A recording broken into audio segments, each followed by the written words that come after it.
A growing immigration dispute in Western Canada is drawing attention from Alberta to Punjab. In Calgary, hundreds of international students, many of them from India, have taken to the streets to protest the rejection of their post-graduation work permit applications. What began with individual refusal letters has now developed into public demonstrations and a hunger strike near Calgary's Saddletown area. The students say they invested heavily in Canadian education and believed their programs would provide a pathway to legal employment after graduation. But after completing two-year diploma programs, many say their PGWP applications were rejected. So, what triggered the dispute? Why are some students facing refusals while others from similar programs received work permits? And what happens next? Here is what we know.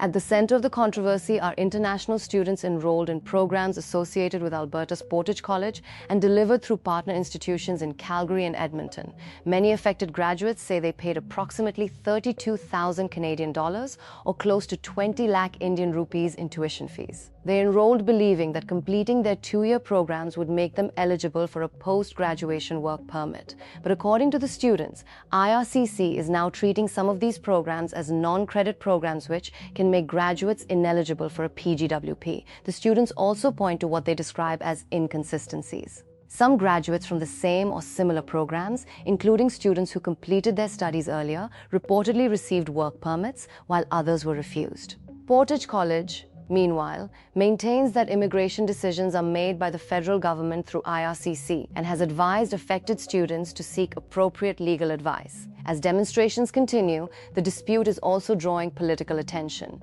Federal immigration authorities maintain that applicants must meet the established eligibility requirements for a PGWP. The government's position is that programs that do not meet the required criteria, including certain non-credit programs, may not qualify. Alberta Premier Danielle Smith has also commented on the broader issue. Smith raised concerns that some international students may have received exaggerated or misleading information about their potential immigration pathways. She also emphasized that international graduates cannot remain in Canada indefinitely if their temporary status expires and they do not obtain another legal status or permanent residency. But protesting students say the issue goes beyond immigration policy.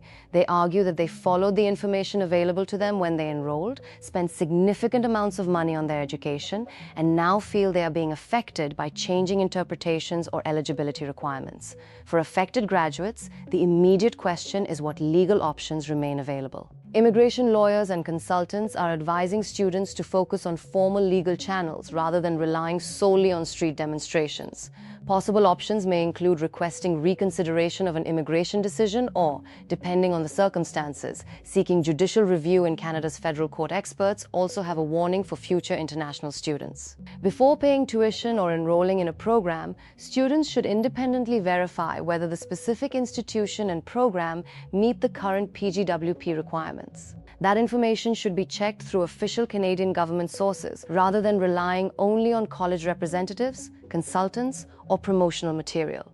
The Calgary protests highlight a much larger issue facing international students in Canada. As the country tightens its immigration and temporary resident policies, students and graduates are increasingly questioning whether the rules they relied upon when making major financial decisions are changing faster than they can adapt. For the students protesting in Calgary, the issue is about more than a work permit. They say it is about the money they invested, the expectations they had when they arrived, and what they believe is a question of fairness.